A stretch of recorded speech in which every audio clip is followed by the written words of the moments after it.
ब्लैकरिज mountain के नीचे गांव चुपचाप बसा था, पुराना, हमेशा देखता हुआ, खामोश। ऊपर पहाड़ खड़ा था, काले चीड़ के पेड़ आसमान को छू रहे थे, एक डरावनी परछाई। लोग गुफा के बारे में फुसफुसाते थे। पहाड़ में एक बड़ा सा मुंह, वो कहते थे कि उसे छेड़ना नहीं चाहिए। 4 टीनेजर्स जंगल के किनारे खड़े थे। जैक सबसे बहादुर, लिली उसकी जुड़वां बहन जो हमेशा शक करती थी, सैम जो चुपचाप सब देखता था, क्लोई जिसे हमेशा एडवेंचर चाहिए होता था। उन्होंने एक दूसरे को देखा, जैसे चैलेंज कर रहे हो। जैसे ही वो जंगल में घुसे, हवा ठंडी हो गई, रास्ता परछाई में डूब गया। पेड़ों से एक हल्की हवा चली, जैसे कोई फुसफुसा रहा हो, उन्हें चेतावनी दे रहा हो। गुफा का मुंह उनके सामने था, एक अंधेरा गड्ढा जो रोशनी को निगलना चाहता था। हवा नम और ठंडी हो गई। सबसे पहले उन्हें बदबू आई, बासी, पुरानी, जैसे कोई बहुत पहले मर गया हो। जैक डर के मारे और बहादुर बन गया, हंसने लगा। उसने अपने बैग से एक टॉर्च निकाली, उसकी रोशनी अंधेरे में एक कमजोर सी किरण थी। लिली कांप गई। यह गलत आइडिया है, उसने धीरे से कहा, लेकिन वो भी चल पड़ी। उसकी टॉर्च की घबराहट भरी परछाई गुफा की दीवारों पर नाच रही थी। सैम हमेशा की तरह सावधान सबसे पीछे चल रहा। क्लोई डर और एक्साइटमेंट से भरी आंखों से उसके बगल में चल रही थी। रास्ता ऊबड़ खाबड़ था, फिसलन भरी चट्टानें, गीली मिट्टी। हवा भारी हो गई, सांस लेना मुश्किल हो गया। अंधेरा चारों तरफ से दबाने लगा, घुटता हुआ। जेक की टॉर्च और कुछ नहीं दिखा पाई सिवाय और अंधेरे के। वो और अंदर चले गए। सन्नाटा छाया हुआ था, सिवाय पानी के टपकने की आवाज के। हर बूंद उस खामोशी में ढोल की तरह गूंज रही थी। लड़खड़ा गई। सैम ने उसका हाथ पकड़ लिया। शायद हमें वापस चले जाना चाहिए, उसने कहा। उसकी आवाज तनी हुई थी। जैक हंसा, एक कर्कश गूंजती हुई आवाज। डर गए? उसने चिढ़ाया। लिली ने उसे घूरा, फिर वापस रास्ते की तरफ मुड़ गई। वो और अंदर चले गए, जब तक कि गुफा के मुंह की रोशनी बस एक दूर की याद बनकर रह गई। रास्ता एक बड़ी गुफा में खुल गया, विशाल, गूंजती हुई। हवा घनी और स्थिर थी। टीनेजर्स अलग अलग हो गए, उनकी टॉर्च की रोशनी घुप अंधेरे को चीर रही थी। तभी क्लोई की सांस अटक गई। उसकी टॉर्च की रोशनी डगमगाई, एक दीवार पर पड़ी, जो सैकड़ों, हजारों छोटे चमकदार बिंदुओं से ढकी हुई थी। आंखें आंखें झपकी, धीरे धीरे, जानबूझकर। एक धीमी फुफकार गुफा में गूंजी। टीनेजर्स जम गए, उनके दिल तेजी से धड़क रहे थे। आंखें उन्हें देख रही थी, बिना झपके। फिर अंधेरे में एक आकृति हिली, कुछ बड़ा, कुछ बहुत सारे पैरों वाला।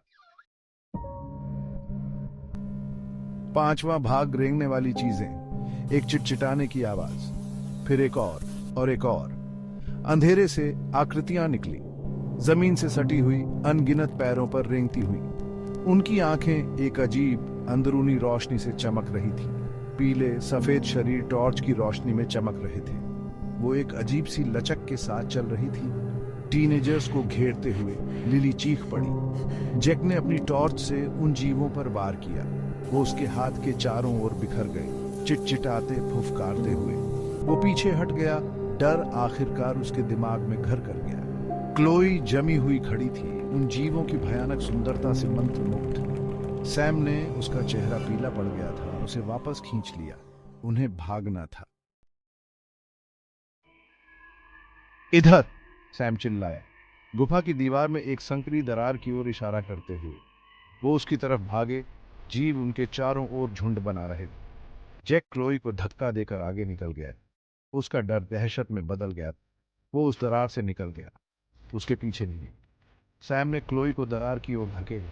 जाओ, मैं अभी आता हूं। क्लोई हिचकिचाई, फिर संकरे रास्ते में घुस हुई। सैम पीछे मुड़ा।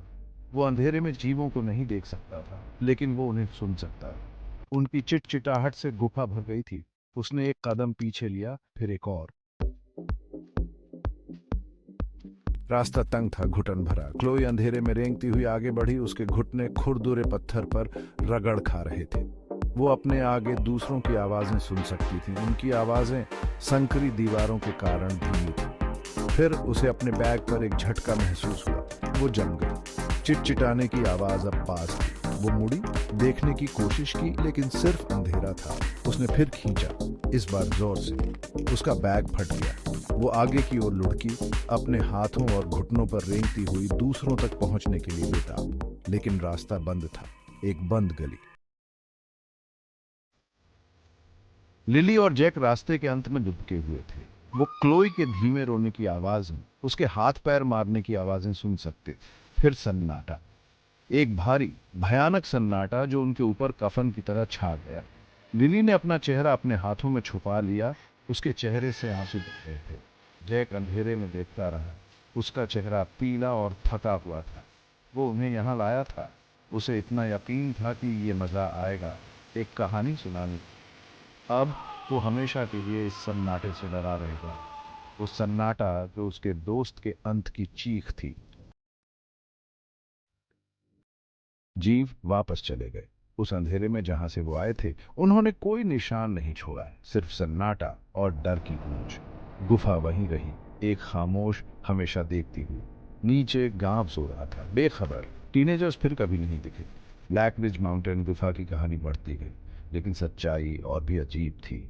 धरती के नीचे क्लोई एक संकरे रास्ते से निकली, सैकड़ों सूरज की रोशनी से अंधी। वो अपनी दुनिया में नहीं, बल्कि एक विशाल गुफा में निकली थी जो रोशनी और गर्मी से भरी थी। और जीव अब खतरनाक नहीं, बल्कि उत्सुक उसे घेरे हुए थे। वो उनकी कैदी नहीं थी, वो उनकी मेहमान थी।